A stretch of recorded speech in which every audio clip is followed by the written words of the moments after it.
Okay. So today I hope everyone's week's going all right.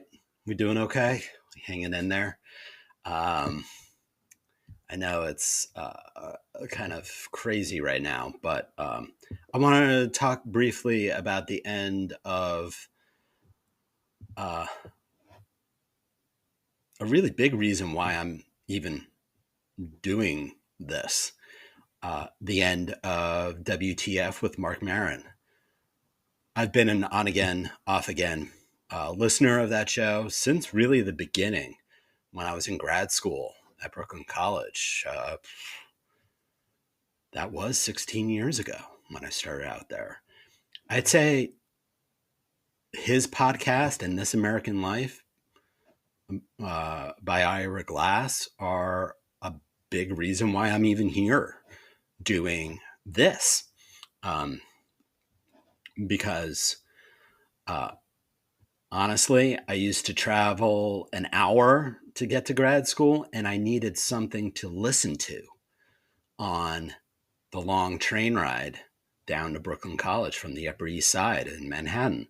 And Maron's podcast and Ira Glass, and I guess you could say Merlin Mann's Back to Work was also a really big, it was also something that I listened to that definitely has an influence here.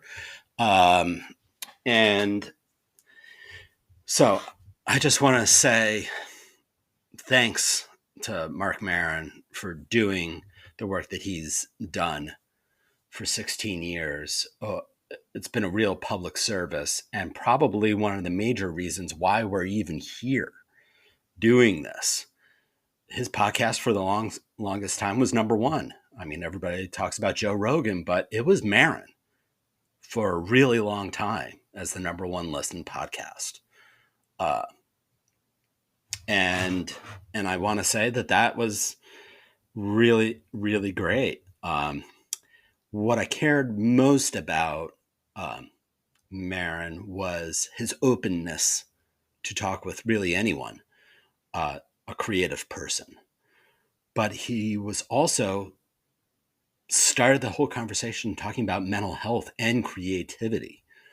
And he talked about his anxieties, his bouts with depression and substance abuse and all of this stuff. He talked about all of that and encouraged others to open up and have a conversation about that as well.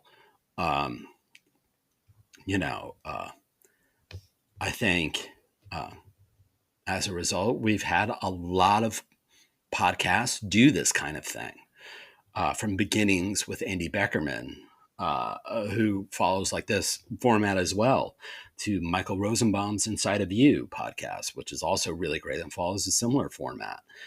But what I really appreciated was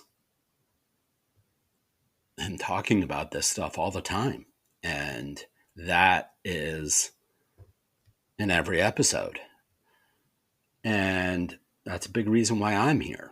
And so, what I wanted to say is thanks and to recommend some episodes that were really big for me. Obviously, the two episodes he did with Barack Obama are really super worth listening to. I think he's the only podcaster to ever interview a sitting president. Um, Rogan can't say that, I don't think. Hmm. Uh, and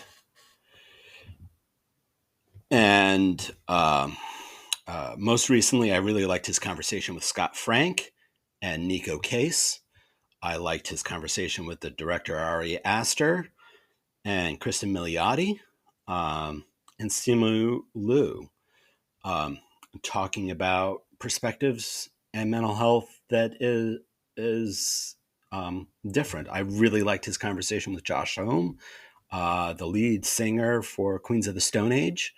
Um, he always pointed me in the direction of stuff that is really great. So I'm excited for his graphic novel coming out about the podcast. I'm looking forward to more of his acting. I loved his work in Glow.